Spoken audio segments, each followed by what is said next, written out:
अस्सलाम वालेकुम, मैं हूं डॉक्टर अरहम शब्बीर। आप मेरा यूट्यूब चैनल देख रहे हैं और आज हम जिस दवाई के बारे में डिस्कशन कर रहे हैं वह है अल्प्राज़ोलैम। अल्प्राज़ोलैम को आमतौर पर एंग्जाइटी डिसऑर्डर्स और पैनिक डिसऑर्डर्स के लिए इस्तेमाल किया जाता है। अब बात करते हैं अल्प्राज़ोलैम के मुज़िर असरात की। अल्प्राज़ोलैम के मुज़िर असरात में गनूदगी का आना, नींद का आना और लाइट हेडेडनेस यानी सर का हल्कापन महसूस होना शामिल है। इसके अलावा ओवरडोज से यानी ज़्यादा मकदार के इस्तेमाल से या अल्कोहल के साथ इस्तेमाल से या एलर्जी की ऐसी अद्वियात जिनसे नींद आती है उनके साथ इस्तेमाल से मज़ीद मुज़िर असरात आ सकते हैं, जिनमें जैसे मैंने बताया कि ज़्यादा नींद का आना और कन्फ्यूजन, इसके अलावा कोऑर्डिनेशन में कमी वगैरह शामिल हैं। इसी तरह ओवरडोज की सूरत में मरीज़ कोमा में भी जा सकता है। अब बात करते हैं कुछ और अद्वियात की जिनको अल्प्राज़ोलैम के साथ इस्तेमाल करने की सूरत में बहुत ज़्यादा एहतियात की ज़रूरत है। इनमें ओपियाइड एनाल्जेसिक्स शामिल हैं।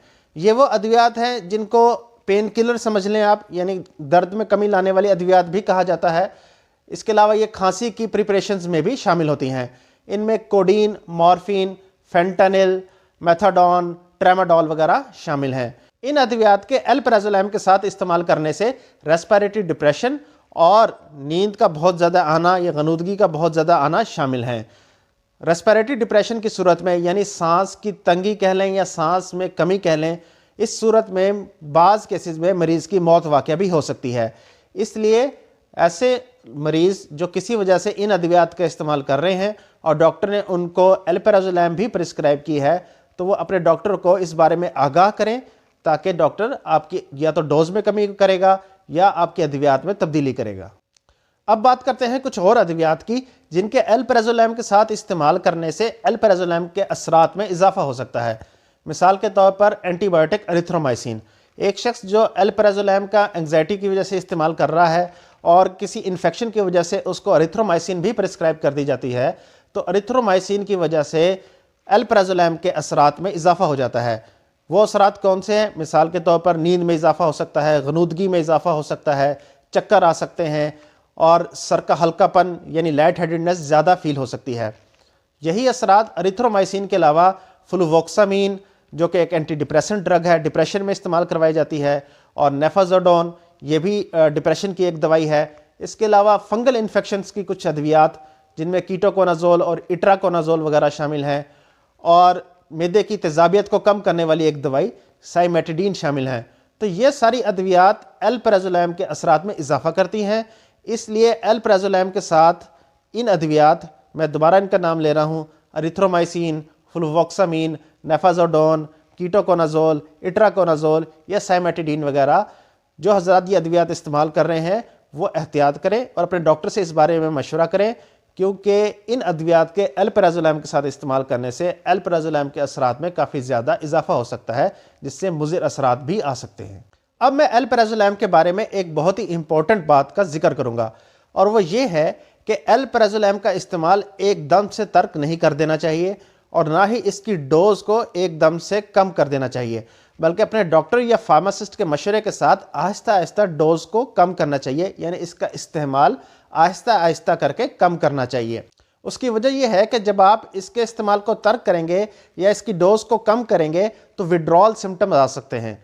विड्रॉल सिम्टम्स ये होते हैं, सादा, आसान और मुख्तसर अल्फाज में अगर मैं आपको समझाऊं, कि अल्प्राज़ोलैम को इस्तेमाल किया जाता है नींद आने के लिए, लेकिन अगर इसका इस्तेमाल यकदम तर्क कर दिया जाएगा या डोज आहिस्ता आहिस्ता तर्क नहीं की जाएगी तो उल्टा नींद गायब हो जाएगी। इसी तरह अल्प्राज़ोलैम को एंग्जाइटी डिसऑर्डर्स में इस्तेमाल किया जाता है, लेकिन अगर जैसा कि मैं अर्ज़ कर रहा हूँ बार बार कि इसका इस्तेमाल अगर सही तरीके से तर्क नहीं किया जाएगा तो इससे उल्टा एंग्जाइटी और डिस्ट्रेस हो सकता है।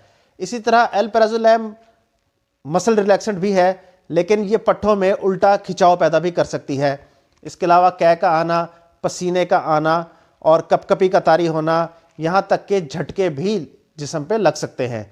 इसलिए एहतियात की ज़रूरत है। इस बात को जहन में रखें, अगरचे ये विड्रॉल सिम्टम्स तमाम कम डोज या ज़्यादा डोज तमाम डोजेस के साथ मुंसलिक हैं, लेकिन वो लोग जो 4 मिलीग्राम या इससे ज़्यादा की डोज यूज़ कर रहे हैं, और ये वो लोग होते हैं ज़्यादातर जो पैनिक डिसऑर्डर्स में मुब्तला हों, तो ऐसे लोगों में विड्रॉल सिम्टम्स आने के चांसेस ज़्यादा होते हैं, इसलिए इन लोगों को एहतियात करने की ज़्यादा ज़रूरत है।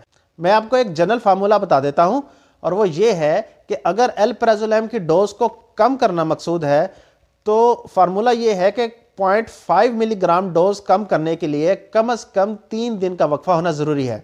मिसाल के तौर पर अगर कोई शख्स 2 मिलीग्राम की डोज इस्तेमाल कर रहा है तो उसे ये चाहिए कि पहले 0.5 मिलीग्राम डोज कम करे, यानी अगले 3 दिन कम से कम या इससे ज़्यादा वो 1.5 मिलीग्राम की डोज इस्तेमाल करें, और फिर अगले 3 दिन या उससे ज़्यादा वो 1 मिलीग्राम की डोज का इस्तेमाल करें।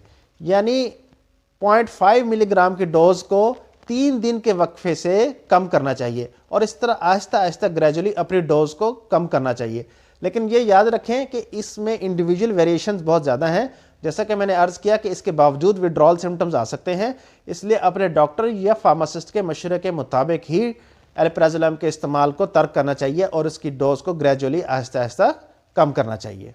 तो आज की मुख्तसर वीडियो में मैंने आपके साथ अल्प्राज़ोलैम के बारे में चंद इंपॉर्टेंट बातें डिस्कस की। मुझे उम्मीद है कि आप इन बातों का अल्प्राज़ोलैम के इस्तेमाल के बारे में ख्याल रखेंगे। उम्मीद है आपको आज की वीडियो पसंद आई होगी। इस वीडियो को शेयर कीजिए। मज़ीद तिब्बी, तहकीकी और मुस्तद मालूमात के लिए इस चैनल को सब्सक्राइब कीजिए और बेल आइकन पर क्लिक कीजिए। Thank you very much.